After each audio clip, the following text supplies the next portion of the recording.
Hello প্রিয় দর্শক, স্বাগতম মজার গল্প ঘর। একটা ছোট্ট অনুরোধ, আমাদের এই মজার গল্প ঘর পেজটাকে ফলো করে রাখুন আর ইউটিউবে সাবস্ক্রাইব করে দিন। সাবস্ক্রাইব করলে নতুন কার্টুন গল্পের ভিডিও আপনার কাছে সবার আগে পৌঁছে যাবে। চলুন আজকের সুন্দর গল্পটা শুরু করি।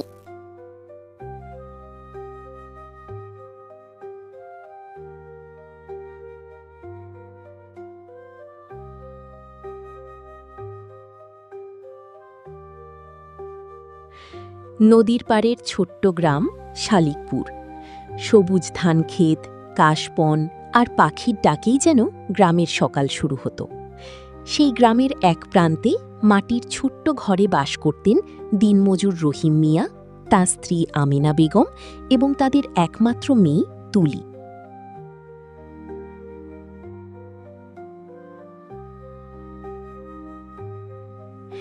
তুলি ছিল গ্রামের সবার আদরের। বড় বড় চোখ, মিষ্টি হাসি আর পড়াশোনায় দারুণ মেধাবী। সংসারে অভাব থাকলেও বাবা মায়ের স্বপ্নের কোনো অভাব ছিল না।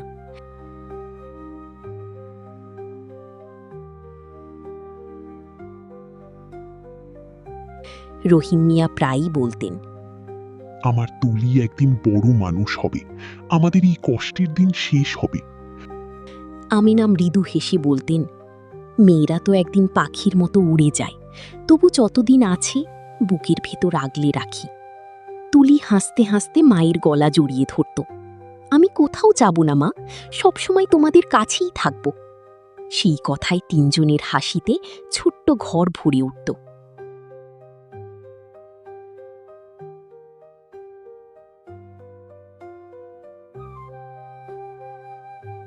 রহিম মিয়া সারাদিন ইটভাটায় কাজ করতেন। রোদে পুড়ি ঘামে ভিজে বাড়ি ফিরলেও মুখে থাকত হাসি, কারণ তিনি জানতেন তার কষ্ট একদিন মেয়ের ভবিষ্যৎ গড়বে।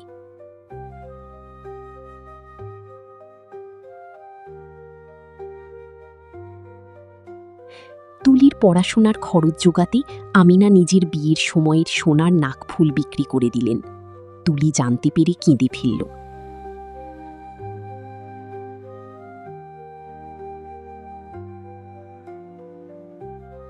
মা, আমার জন্য এত কিছু করতে হবে না। আমিনা মাথায় হাত বুলিয়ে বললেন, সন্তানের জন্য মায়েরা সব দিতে পারে। তুলি আরও মন দিয়ে পড়াশোনা শুরু করল। রাত জেগে পড়ত, বাবার কষ্টের কথা ভাবত, মায়ের ত্যাগের কথা মনে করত। এসএসসি পরীক্ষায় সে পুরো জেলায় প্রথম হল। গ্রামে আনন্দের বন্যা বয়ে গেল।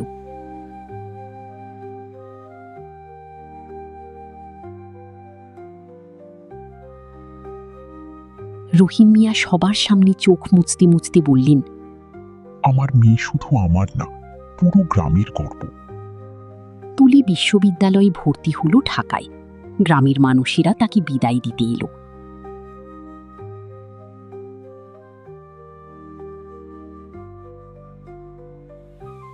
বাসে ওঠার আগে আমিনা কাঁদতে কাঁদতে বললেন, মা, আমাদের ভুলে যাস না। তুলি মায়ের হাত ধরে বলল, তোমরা আমার পৃথিবী। ঢাকায় গিয়ে তুলি নতুন জীবন শুরু করল। পড়াশোনায় ভালো ফল করল, বৃত্তি পেল। ধীরে ধীরে সে শহুরে জীবনের সঙ্গে মানিয়ে নিল। তবে ব্যস্ততার কারণে আগের মতো ফোন করা হতো না। কখনো 2 দিন, কখনো 3 দিন পর কথা হতো।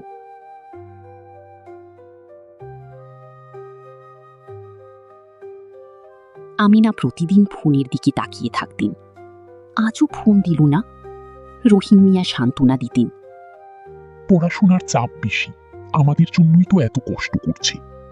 বছর কয়েক পর তুলি বিসিএস পরীক্ষায় উত্তীর্ণ হয়ে বড় সরকারি কর্মকর্তা হল।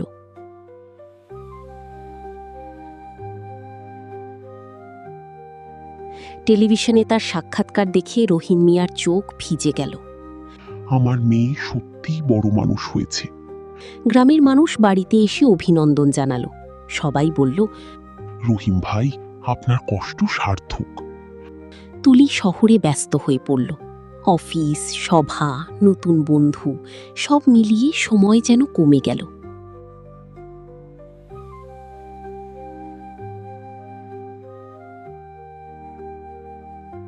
মায়ের ফোন ধরতে দেরি হতো। মা, পরে কথা বলি, মিটিং আছে।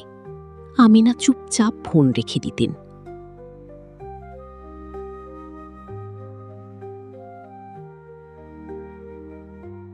তুলির বিয়ে হলো শহরের ধনী ব্যবসায়ী পরিবারের ছেলে আরিফের সঙ্গে। বিয়েতে রহিম মিয়া সামর্থ্যের বাইরে গিয়ে খরচ করলেন। মেয়ের মুখের হাসিই ছিল তার সবচেয়ে বড় সম্পদ।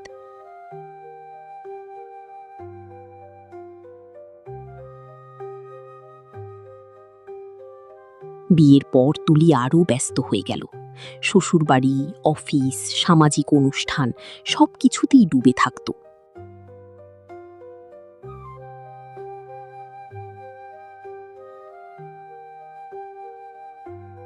গ্রামে আসা কমে গেল, ফোনও কমে গেল। একদিন আমিনা কাঁদতে কাঁদতে বললেন, মেয়েরা সত্যিই পাখির মতো, কখন যে উড়ে যায় টেরও পাওয়া যায় না। রহিম মিয়া দীর্ঘশ্বাস ফেললেন। ও সুখে থাকলেই তো আমাদের সুখ। সময় গড়িয়ে গেল। রহিম মিয়া অসুস্থ হয়ে পড়লেন। কাজ করতে পারতেন না। ওষুধ কেনার টাকাও জোগাড় করা কঠিন হয়ে গেল।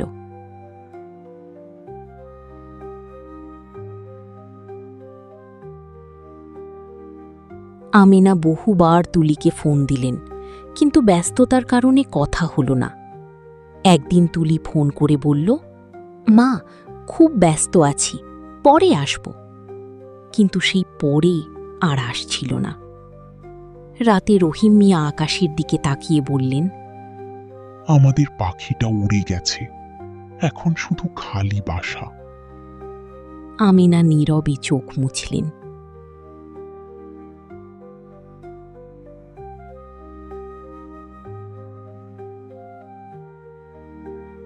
রহিম মিয়ার অবস্থা আরও খারাপ হল। শেষ রাতে তিনি স্ত্রীর হাত ধরে বললেন, তুলিকে একবার দেখতে ইচ্ছা করছে। আমিনা কাঁদতে কাঁদতে ফোন দিলেন। এবার তুলি ফোন ধরল, মা, কাল সকালে আসছি। কিন্তু ভোর হওয়ার আগেই রহিম মিয়া শেষ নিঃশ্বাস ত্যাগ করলেন। তার ঠোঁটে শেষ কথা ছিল, আমার তুলিকে বলো আমি রাগ করিনি। তুলি যখন বাড়ি পৌঁছালো তখন সব শেষ। বাবার নিথর মুখ দেখে সে ভেঙে পড়ল।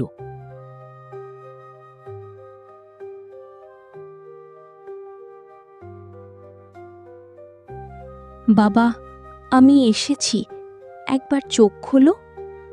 কিন্তু মৃত মানুষ আর জেগে ওঠে না।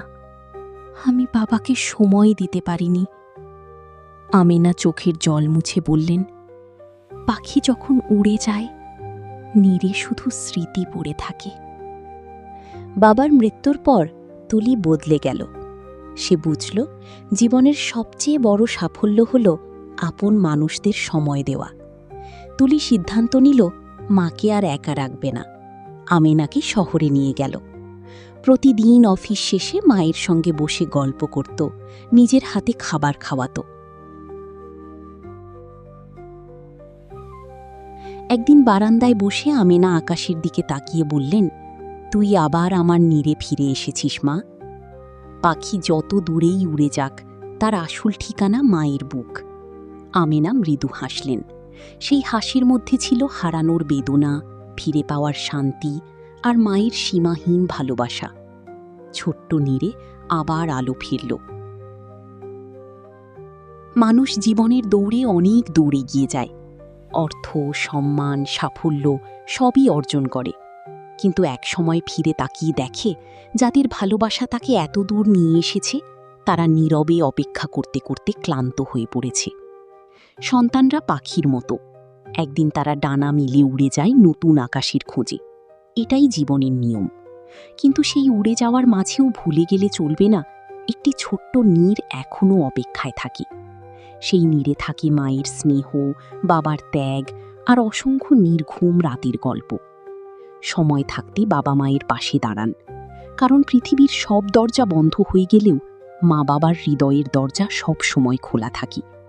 পাখি কখন জানি উড়ে যায়, কেউ টের পায় না, কিন্তু নীরের মানুষগুলো সারা জীবন সেই পাখির ফিরে আসার অপেক্ষায় থাকে।